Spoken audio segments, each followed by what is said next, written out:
you say these sorts of things that I said here, you are not sure anymore that you will have your job in the United States on the next day. There's more and more classical liberals calling themselves libertarians. Part of the reason is, of course, that people don't read much. They are lazy. If you read, for instance, Hayek's most famous book, there is such an extensive list of things that the state should do that Swedish Democrat would easily be able to agree with all of it. I have come to the conclusion in the meantime, unless you have been frequently attacked to be a sexist, a homophobe, a racist, then you should ask yourself if there is something wrong with you. They said, we only have one child. We don't want another child because a second child will be an additional problem for world climate and so forth. You can reduce the problem by one if you just simply kill yourself on the spot. Thank you, Hans, for coming to my show. And I guess the first question is, how did libertarianism came about, and how is it different from classical liberalism? Maybe I should just say a few words about myself and how I became a libertarian myself. When I was young, I was a lefty. I grew up in the late 1960s, and when I started my studies in 1968, that was a high time of the student rebellion in Europe. My principal teacher at that time in philosophy, that was my first field, was Jürgen Habermas, who is worldwide probably the most prominent left-wing philosopher. I realized quickly the loopholes in the leftist doctrine and was on the lookout for some alternatives, and followed the newspapers for alternatives. I first discovered Milton Friedman. I quickly discovered certain inconsistencies in his work. Then from Milton Friedman I encountered Friedrich Hayek, who was well known, especially in Germany, because he was Austrian and won the Nobel Prize in 1974. Again, I discovered many mistakes in Hayek very quickly, and then through footnotes that I found in Hayek, I discovered Ludwig von Mises, who was one of Hayek's teachers, and I thought that Mises was a far superior thinker over Hayek. And from Ludwig von Mises, I discovered very quickly his most famous American student, Murray Rothbard. I went then from Germany to the United States to work with Rothbard, and I spent the 10 last years of Rothbard's life in close cooperation with him. Murray Rothbard is the founder of the modern libertarian movement. There would be no libertarian movement without Murray Rothbard. And I was, for the last 10 years of his life, I was his right-hand man. So I knew him better, at least at the end of his life, than anybody else. So I did not know anything about the libertarian movement in the United States. I was a theoretician. I have always been a theoretician. I have never been involved in libertarian party activities. I was, of course, aware that there exists a libertarian party, and I went to 2 or 3 events that they organized, but that was just not my natural inclination. I was somebody who worked in his study and wrote and read. I thought it was somewhat of importance to show that I did not grow up in the United States. I was not involved in the libertarian movement from the very beginning. It was strange to me when I came there. I was happy to discover that there existed something like this, but I was never really heavily involved in it, even though in the course of my life, of course, I met almost all people who had some name, mostly through the connection that I had with Rothbard, who knew, of course, all the people. And in the course of the years, I met almost all leading figures myself, too. So my question was, how did libertarianism came about? How is it different from classical liberalism, and why didn't just old ideas prevail? Why we deem Rothbard to be the author of modern libertarianism? A major reason for that was that the term liberal in the United States had assumed a completely different meaning that it had in Europe. In Europe, liberals were people who were in favor of free market economy and a very limited state. Some of the more radicals were in favor of what is called a night watchman state, where the state doesn't do anything else but make sure that the police does its work and the courts do its work, and that's the end of their engagement. In the United States, however, liberal has the meaning of a social democrat. The Democratic Party in the United States are referred to as liberals, but they have nothing to do with classical liberalism as it existed in Europe. And because of that, I think there was a need to look for a new term. And in the course of looking for a new term, then also a radicalization of classical liberalism occurred. Not with all people who afterwards called themselves libertarian, but with people like Murray Rothbard in particular. Murray Rothbard was initially a Misesian in the sense that Mises wanted to have a minimal state, a state that doesn't do anything else except police force, external defense, and a judiciary. Rothbard then radicalized this by pointing out that even a minimal state does, of course, require taxation in order to be financed, and thought that that was a violation of basic moral principles, namely the principle that you should not aggress against other people and take the property of people who have justly acquired their property. So he made the step to what is called now anarcho-capitalism, which is a radicalized version of classical liberalism. His view was that even the function of judges, the function of defense, the function of police forces can be done better by competing organizations than by some monopolist that relies on taxation. People do want to be protected in their private property. Why don't they turn to private companies that offer services? I want to protect your private property. All you have to do is sign a contract with me. I offer this service. You don't have to sign up with me. You can also sign up with other people who defend yourself. So his view was there is nothing that private enterprises cannot do better than a monopolist provider such as the state. Now, the Rothbard program is still probably the most powerful program of libertarianism in the United States.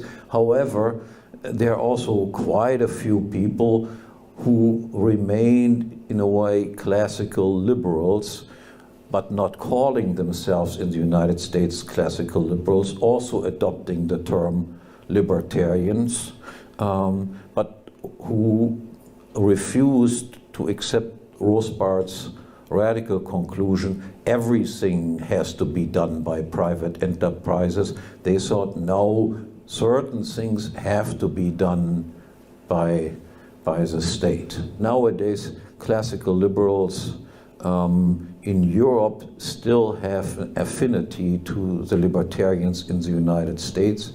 And in the United States itself, you have, so to speak, two wings among libertarians, those who are anarchists and those who cling to the classical, traditional European way of a minimal state.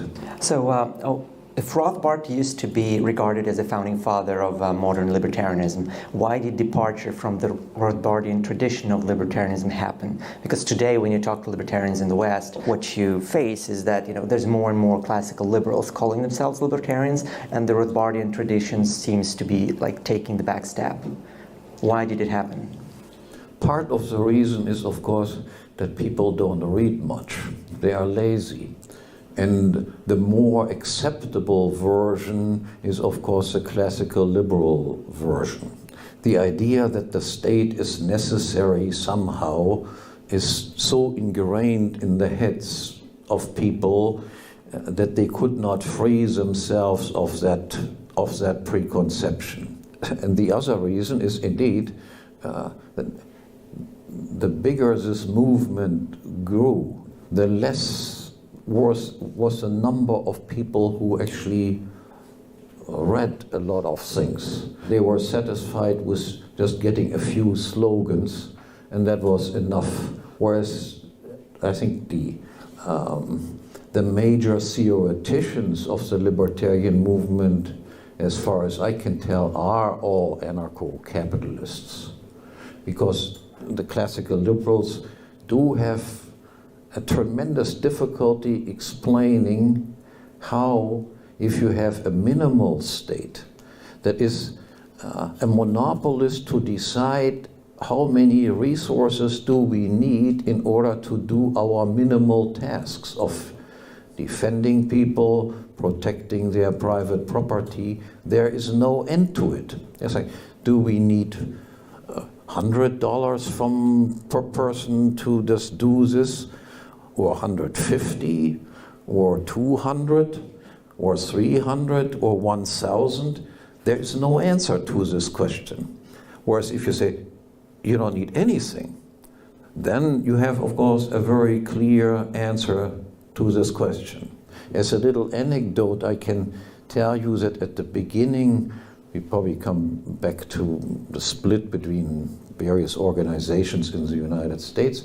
At the very beginning, the Mises Institute was also reluctant to come out openly in favor of anarchy, because Mises had made some remarks about feeling uncomfortable with that term. But Mises was, as a European, of course, influenced by the European types of anarchists who were mostly syndicalist anarchists, not private property anarchists, and rejected them.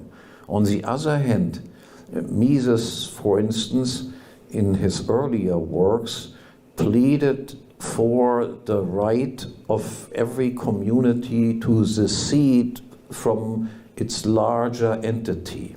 So he said, even if a small village wants to secede from the country as a whole, they should be free to do that. And if an individual wants to secede from that small village, if that might not be very practical, but if it can be done, that also should be permitted. And by saying this, came, of course, extremely close to the idea that Rothbard promoted. And the two of them, as Rothbard was, of course, far younger than Mises, were always on good terms, and Mises wrote glowing reviews of Rothbard's main works.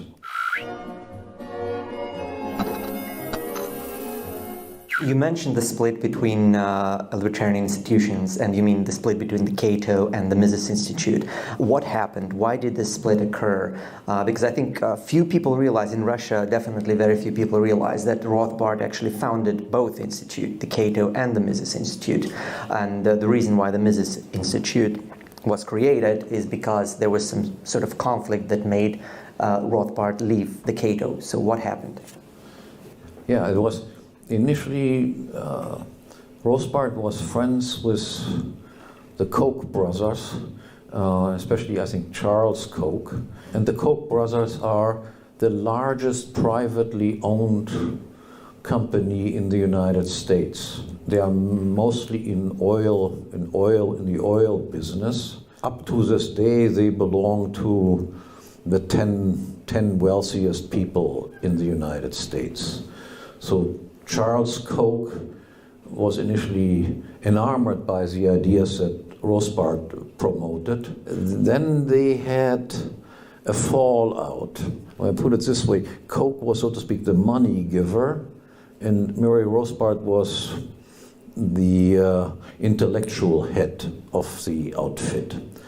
When the Cato Institute was founded, Murray Rothbard became a share owner in the Cato Institute. But then the Cato Institute decided to move from the West Coast, where they were initially located in San Francisco, to Washington, D.C., and they wanted to become politically influential, and in order to gain political influence, they thought that it would be beneficial if, instead of, which was Rothbard's idea, promoting mostly Mises, that they would promote instead Friedrich Hayek, who is a far more moderate thinker.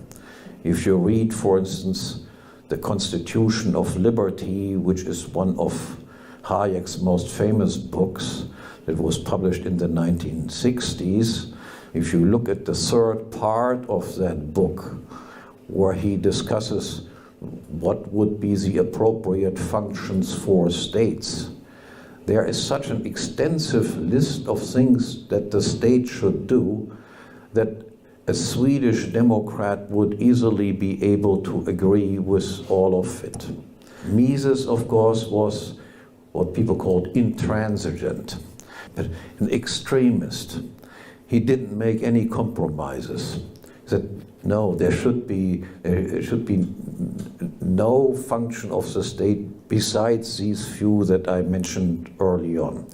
So Mises was de-emphasized because he was considered to be politically impalatable, and Hayek was promoted. And that led then to a split. Rothbard refused to do that and said, if you have me as your head, I want to promote the Mises line, and I'm not in favor of the Hayek line. He even said, as a great danger, to choose Hayek as a promoter of libertarianism, free market stuff, because all the enemies of classical liberalism and libertarianism will point out to Hayek's book, Constitution of Liberty, and say, yeah, but you see, even this promoter of liberalism and libertarianism, he allows the state to do this, and he allows the state to do this, and he allows the state to do this. This is precisely what happened. And what then happened was, when Rothbard insisted that that should not be done, then they ousted him from the Cato Institute. They robbed him of his shares.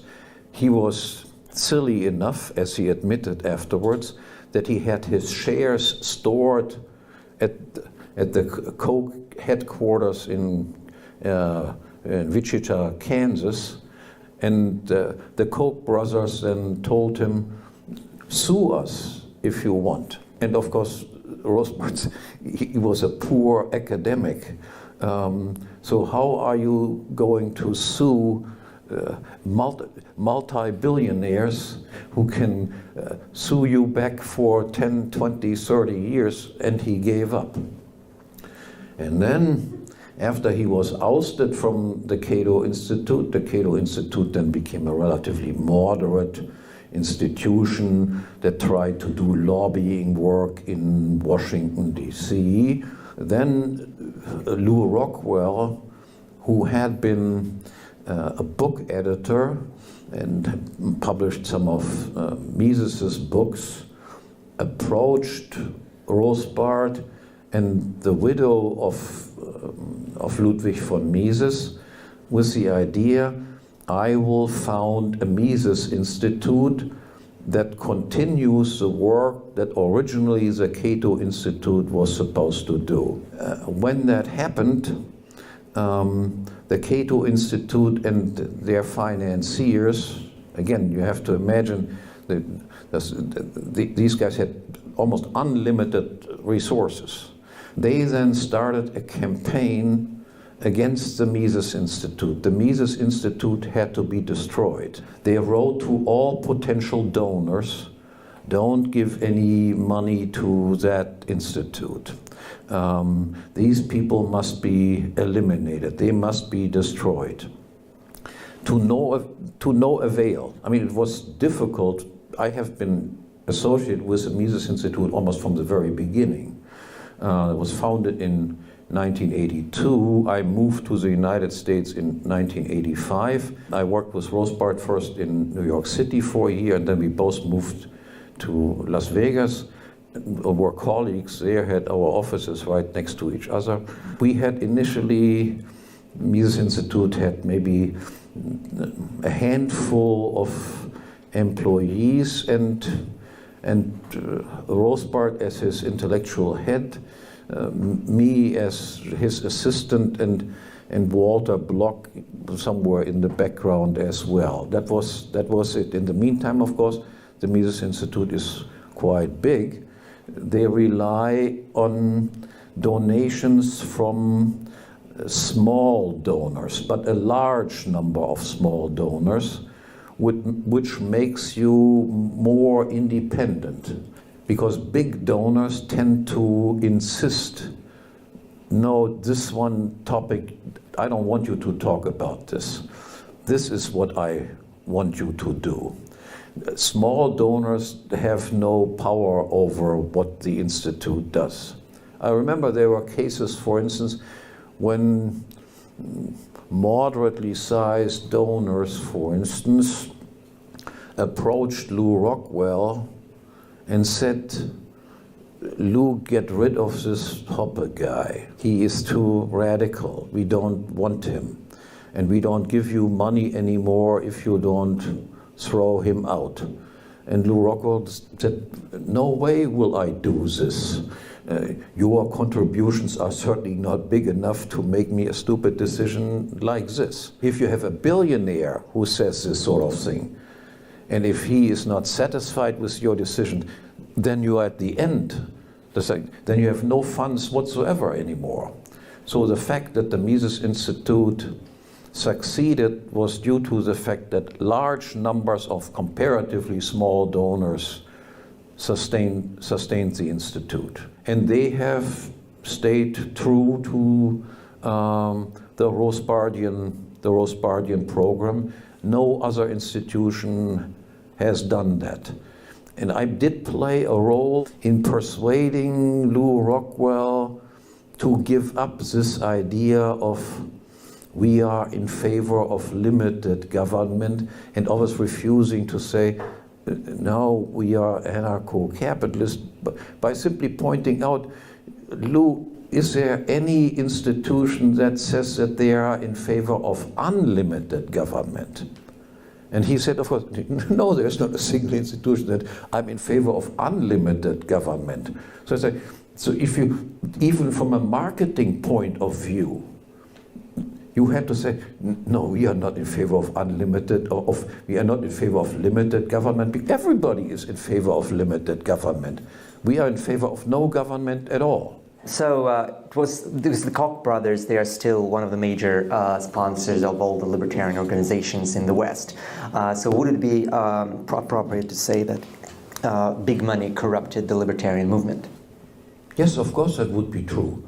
And it was not, the Koch brothers did not only fund the Cato Institute, they funded Mercator's Center, large parts of George Mason University, the economics department, so is funded by the Koch brothers. And their policy up to this day is to make sure that there should be no mention of Rothbard, or if there is any mention of Rothbard, it should be in a negative way. I had friends, for instance, who were associated with the Cato Institute, and when they wrote articles where they cited me, they were immediately dismissed as adjuncts of the Cato Institute. There are journals, so-called Austrian journals. Some of my older students told me they had submitted articles to the journal, and the editor insisted, yeah, but any reference to the name of Hoppe you have to take out, otherwise we will not publish that article. They actually employed people with no other purpose than traveling around the world to all sorts of libertarian gatherings with the task of maligning, spreading evil rumors about Rothbard and me, to no avail. I never cared about it. I never replied to any of these things. And Rothbard and I became more and more successful despite all of these attacks that we had to endure to this very day. And what do you think is their goal? I mean, why are they fighting for the limited government? Is it because if there is a government, big money can lobby their interest to it? Because you can't really lobby the market. You can only lobby the government. I mean, imagine that you are a Mises Institute representative and ask yourself how many of these Washington higher ups would invite you and have conversations with you. And the answer is they are not interested to talk to us. We are not interested to talk to them because we know it will be all to no avail whatsoever. But if you want to be invited to the right cocktail parties and know prominent people, I have met Bush, I have met Obama, I have met whatever, some of these Fox News reporters and so forth, yeah, then you must be willing to make these compromises, and that's what the Cato Institute and all their representatives do. They are extremely proud about all the big shots that they know, whereas the big shots don't have much interest in meeting Mises Institute people. There's a case of Ron Paul, for example, who is a pariah in the Cato Institute circles for pretty much the same reasons, because he always preached not just limited government, but a Rothbardian view of libertarianism. And he was quite successful in those kind of circles that you're talking about at the same time.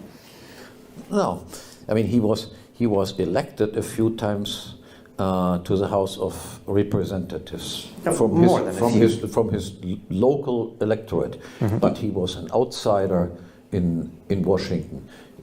He was well known as Dr. No, because every legislation that was proposed, he was the only one who said, no, I'm against this. Ron Paul was in the political establishment, the person who was the most vigorous opponent of the Federal Reserve, of the American Central Bank, which made him an outcast.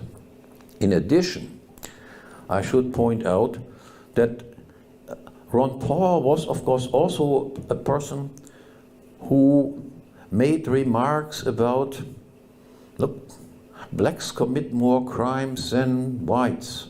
There are certain dysfunctions that go on in some sectors of the American society, and was then immediately attacked as a racist. In America, in the meantime, everybody, whoever says not everybody is equal. There are people that are black, and there are people who have slanted eyes, and then there are Caucasians, and then there are women and there are men. And men and women are not just the same. And blacks and whites just differ in many respects. Anybody who opens his eyes and says these things that are obvious to every person who lives in the United States is considered to be a racist. I have come to the conclusion in the meantime, unless you have been frequently attacked to be a sexist, a homophobe, a racist, or something like that, unless you have been frequently attacked as that, then you should ask yourself if there is something wrong with you. Because that is every normal person, according to this new doctrine of political correctness, every normal person is a racist, a homophobe, anti-women, and whatever it is. The only people who are responsible for every evil thing ever happened in the history of mankind are white heterosexual males. So keep in mind that you can afterwards go to all these guys here and tell them that everything bad that ever happened in your life to you is due to the fact that these evil white heterosexual people are oppressing you and have oppressed you for thousands and thousands of years. So anybody who has common sense is in the United States in the meantime attacked. If you say these sorts of things that I said here, you are not sure anymore that you will have your job in the United States on the next day. They will not jail you for this. In European countries, saying certain things, they even jail you. That they don't do in the United States. You can still say whatever you want, but if you still have your job on the next day, that is an entirely different question. So how did the left manage to dominate the public discourse so efficiently for so long, to have the kind of influence that you just described? I think that is the popularity of egalitarianism. For most people, it is difficult to admit that people are even though it is obvious, that people are very different, that there are some people are very good at doing certain things and other people are not so good, that there are successful men and women and losers, that there are some groups in the world that have accomplished more and other groups have accomplished less. Nobody likes to hear that you are not as good at such and such as this guy is. Why are the white heterosexual males attacked so much? Yeah, because if you look at in what places in world history were the greatest civilizational achievements achieved, and that is white heterosexual male societies are the ones that are the most successful by far. Compare that with Africa, compare that with the Middle East. So they cannot tolerate the fact that they have to admit that these people must have done something right and we must have done something wrong. Why are they so much more successful and why are we not as successful? So aren't you tapping into the same kind of emotions that the leftists do when you talk about, how white heterosexual male, are being oppressed by the modern society? Aren't you talking to the losers of the current political situation and tapping into this sense of being a loser to help people organize maybe? But you're tapping into the same kind of emotion. I appeal to the emotions of people that I think are essential in order to improve life and the living conditions of everyone. They are, after all, the promoters of civilizational progress. They should be hailed, and they should just be self-confident enough to say, look, what we have done is quite exceptional. We have done many wrong things maybe, but nonetheless, look where you would be without us. We are the ones that you should emulate. You should admire what we do instead of attacking us.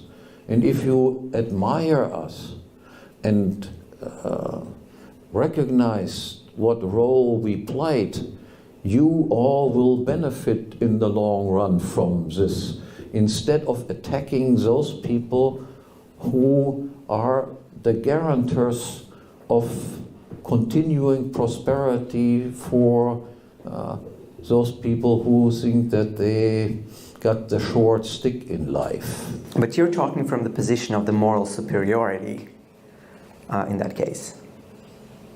I'm simply pointing out a fact. To whom do you owe your standard of living? To whom do you owe your great freedoms that you have? You should not cut down those people who played the most important role in assuring and guaranteeing what you currently have and are the best guarantors for your future progress. If you ask yourself the question, who created libertarian and liberal ideas?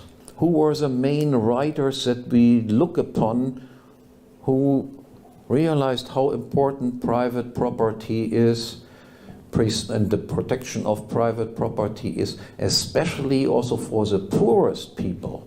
Then you come to the realization those were very few people, mostly male, mostly in Western countries, and hardly anybody was a major liberal thinker, a major libertarian thinker, contributing anything to this movement, to this worldview, coming from other areas of the world. Not that they didn't have any, but almost none. So there should be an appreciation of those traditions that made the West great. I mean, Mises was right when he said the idea of freedom is a Western idea that has never existed to the same extent in any other part of the world except in Western societies. Western societies are not responsible for the plight of India and Africa and so forth. Quite to the contrary, if these countries have ever any chance to get out of their disastrous situation in which they are, then the only way to do it is to adopt Western ideas. But if you listen to what the left has to say, they're actually questioning your entire presupposition. They question the validity of the argument that what we have today, the society that we have today, is something of value. That's their main point. They can choose to live in other countries if they want. Why don't they move them to India or Africa if they are so unhappy with material wealth? I mean, it is easy to downgrade, this is only material wealth and all the rest of it. But if you are so concerned about that, then there are plenty of places in the world where you can go, but they don't go there. And you say, where are the people trying to move to? There's no mass migration movement from African country to India. There's no mass migration movement to Southeast Asia. The mass migration movement is to countries that are wealthier. And it should be recognized that they are wealthier for a reason. They say we shouldn't have to move. We are the victims here. We're the victims of your oppression, and what you present as civilization is actually this story of oppression of whatever we value as a value. Okay. Most of societies until about 1800s lived in the Malthusian age. That is, the growth of population outstripped the increase in productivity. That is, what Malthus described is no longer true, but it was true until about 1800. Again, to repeat, if the population increases And of course, before you had birth controls and things like that, the population dramatically increased sometimes. But you can feed an increasing population only if you have at the same time economic growth. If you have productivity advances that make it possible that additional people can also be fed.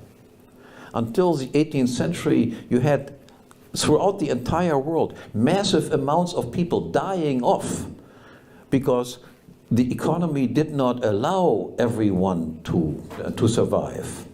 So the Western societies drew themselves out of this trap.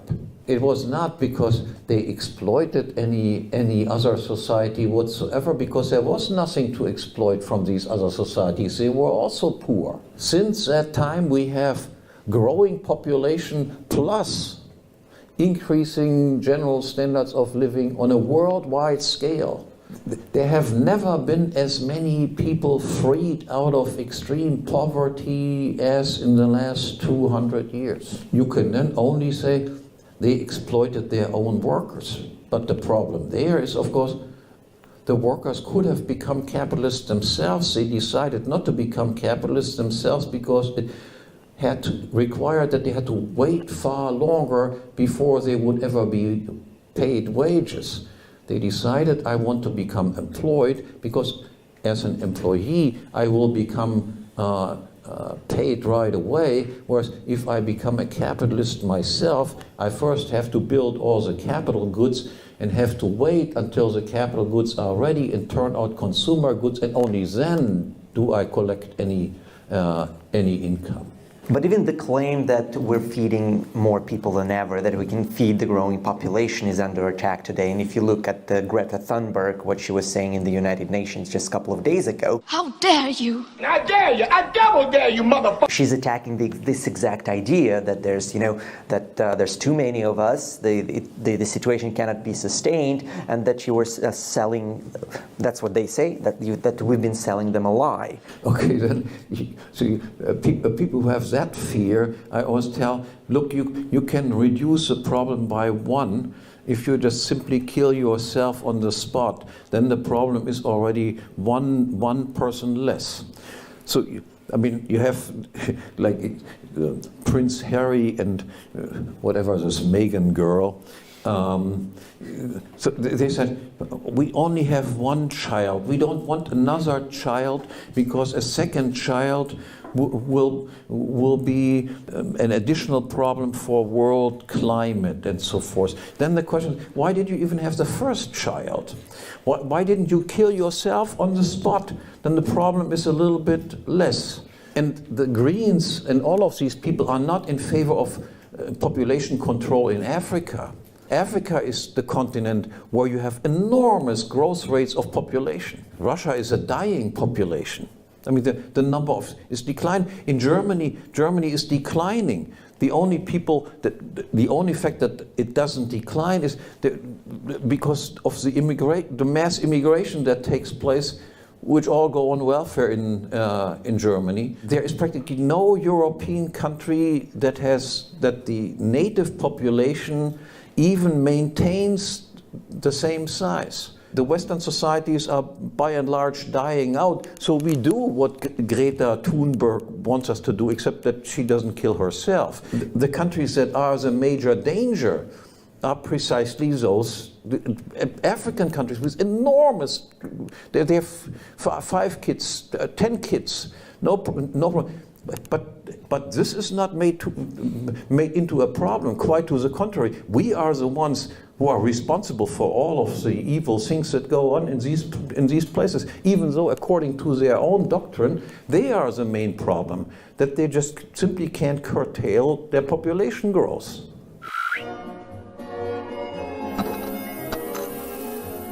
So how did the right lose out on the public discourse? How did the right lose the popular support? Yeah, that is a very, very interesting question. It has something to do with the transformation of the left. The traditional left the traditional Marxist type left. They wanted to, means of production have to be socialized and so forth. And since that turned out to be a big disaster, after a while people realized they wanted to create more prosperity than in the West, and of course everybody could see that that was not the case. So then they had to change their doctrine, and they adopted this cultural Marxism and attacked traditional institutions like families, infiltrated all cultural institutions, and worked heavily with intellectuals. We have to realize that intellectuals are a very dangerous people. Intellectuals have difficulties making money. Who is interested in getting advice, listening to speeches, reading books? Most people have completely different interests. They watch TV, get drunk, try to look for girls and all that sort of stuff, or are tired when they come home from work. There's a very limited demand for intellectual services. I mean, writers and philosophers and economists and whatever it is. So these people, they were taken over by the state, turned into state dependence. And they realized that they have to promote these sorts of ideas in order to secure their own position. They formed alliances with the state. So would it be accurate to say that the government force was used by the special interest group to secure their own privileged place in the society, to corrupt the actual society that they came from? Yes, I would say that. Nowadays, at least in the Western societies, people spend almost 30 years of their life in government institutions. So first you go into kindergarten, that's a government institution. Then you go to school. In the old days it was only 4 or 5 years, then it was 9 years, then it was 13 years. In the meantime, they also promote the idea that everybody has to go to the university, even though most of the people are not made for university studies, because most of the people are incapable of doing serious work at the university. And I tell you, I taught for 25 years at American universities. I mean, what low quality of students you get there is unbelievable. English is not my native language, but when I came to the United States and I asked Americans to write essays, I felt like I was Shakespeare as compared with what I saw there, and I stopped very quickly to give them essay questions and resorted then only to true-false questions. Because first of all, it was easier for me to grade, and I simply didn't want to do this to me, to read this gibberish that these people were writing. So you have, might be 60 to 70% of an age group in the United States that goes to universities. That means they are not, the population in America did not get smarter. I mean, dumb people are now admitted to the universities. And then they invented new fields like Black studies, women's studies, Hispanic studies, gay lesbian studies, and you get a degree in black, gay, lesbian, artistic studies or something like this, and have a degree. The longer people spend in educational institutions, the more they vote for left idiotic things. The most reasonable people are craftsmen, plumbers, electricians, people who know something that is needed in life and know how to put a nail into the wall. Somebody with a PhD in whatever, black lesbian studies I'm sure they cannot even fry an egg in a pan, but they have a degree in whatever, gay, lesbian, black studies. This is a situation that becomes more and more prevalent in the Western world. The United States is supposed to be a leader in all of this, but you can see that also in Germany, you can see that in Austria, you can see that in France. Wherever you go, this is the same tendency. I already advocated that in order to avoid all of this problem, they should give a PhD to every born child. Immediately, once you're born, you get a doctorate. And that is, of course, the best recipe to make the population extremely smart from the very beginning. Unfortunately, my proposals are not always welcome, I must say.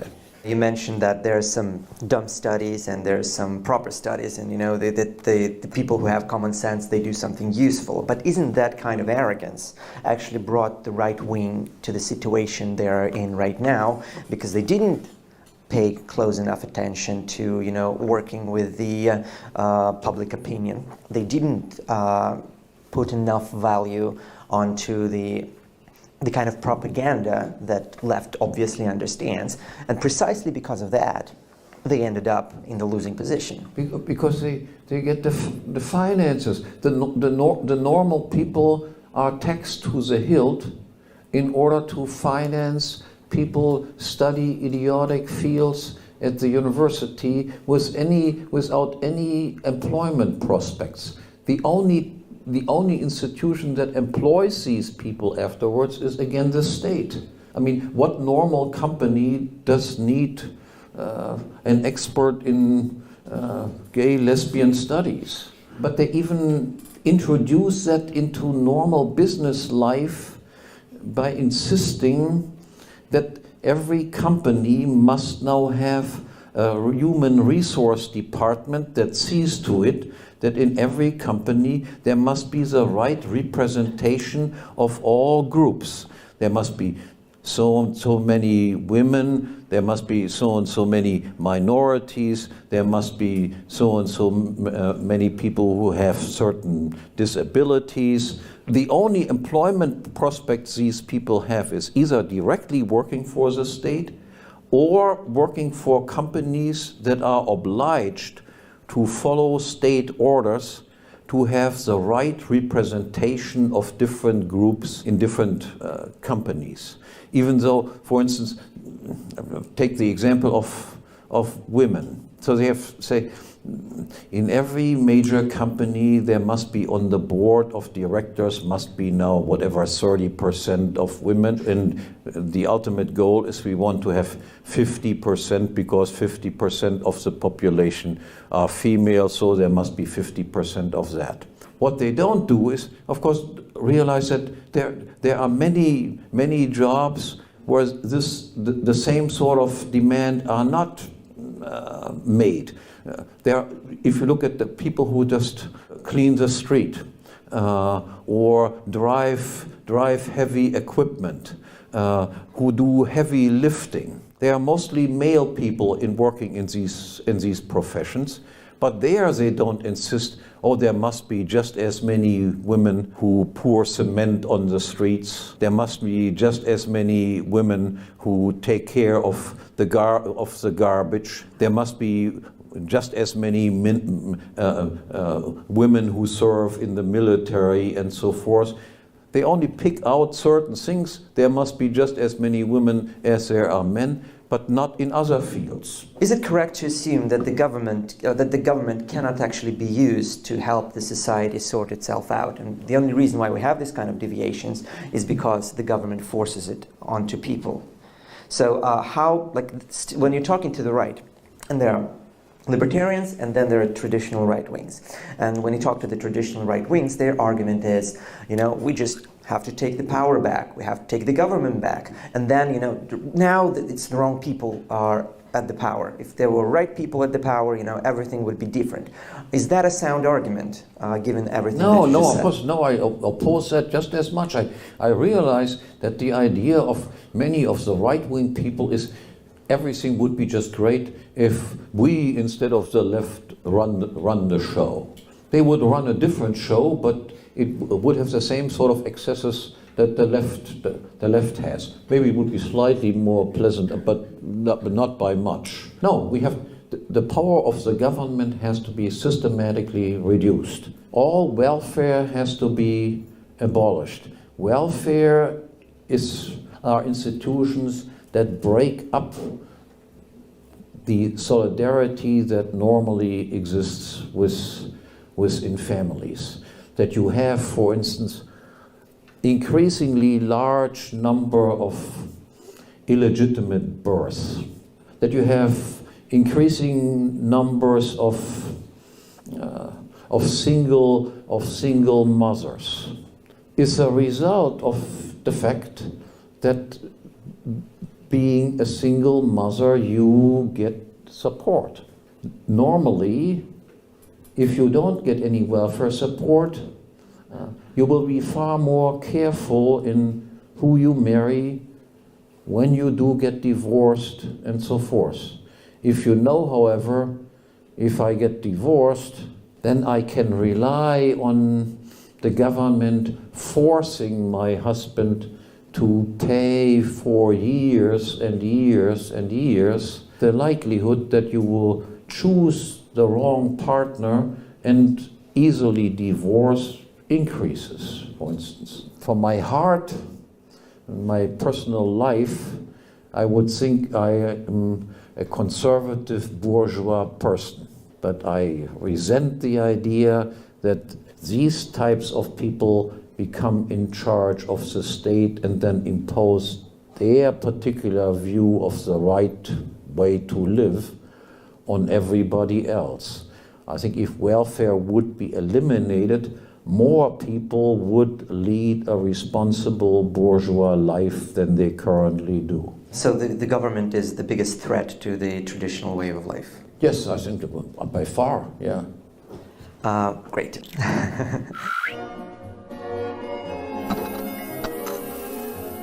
You can always say, look, even if we have the freest libertarian society with all of these problems, it is possible that it can become a state again.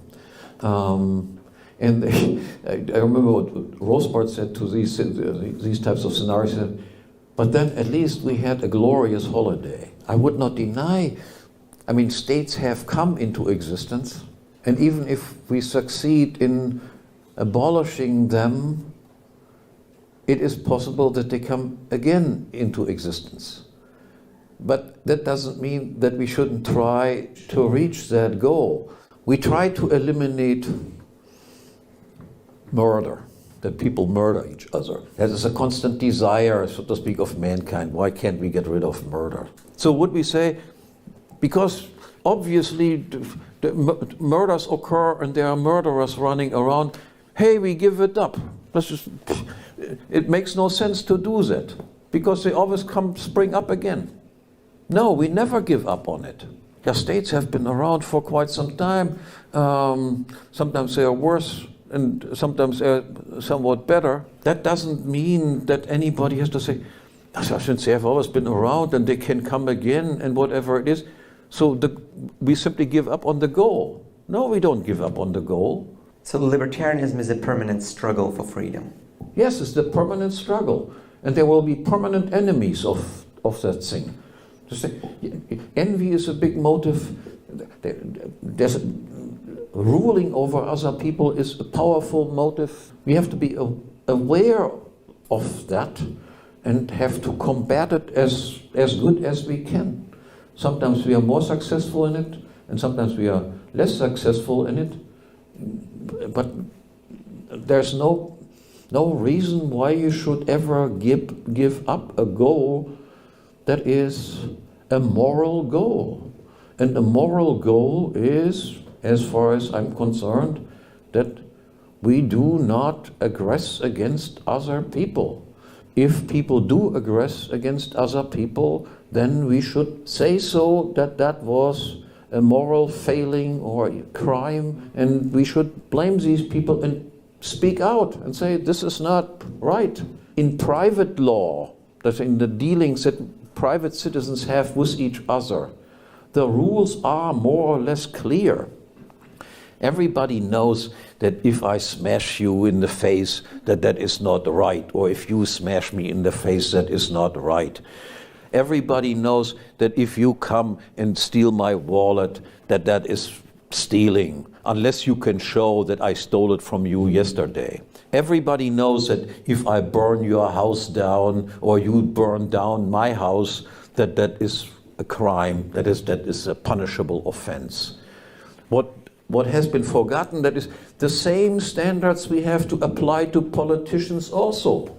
And when we apply that to politicians, and we realize, of course, yes, they are engaged in criminal activities on a massive scale. I don't want to talk about Russia or so, but look, what is George Bush? Yeah, George Bush is a killer. What is Obama? Obama is also a killer. They are responsible for killing innocent people. If you would do what these people did, you would be jailed. Why should different standards apply to them? The normal private law standards have to be universally applied. And then you come to the conclusion that even the best politicians, the most harmless politicians, so to speak, are at least robbers. The libertarianism, as far as I'm concerned, yes, all these economic questions are important too. Liberty creates more prosperity, helps the poor people too. That's all good and fine. But the most important thing is to recognize, no, we are in favor of certain moral rules, and these moral rules apply to everyone, regardless of what his position is. It can be the highest ranking person or the most low-life person on earth, but nonetheless, a murderer is a murderer, and a robber is a robber, and a cheater is a cheater, and a fraud is a fraud. Unfortunately, we're running out of time, so спасибо большое, что пришли. Моим зрителям на канале СВТВ, кто будет смотреть это в записи, я хочу сказать, что у нас сейчас продолжится общение с Гансом Германом Хоппе. Мы пойдем в кафе, будем лично с ним общаться, поэтому становитесь патронами СВТВ, patreon.com/SVTV, для того, чтобы иметь доступ к таким эксклюзивным вещам. И там будут заданы вопросы, которые я не успел задать сейчас на передаче. Спасибо большое всем, кто пришел сегодня вживую послушать. Thank you, Hans, very much for the conversation, and it was a pleasure talking to you. Thank you.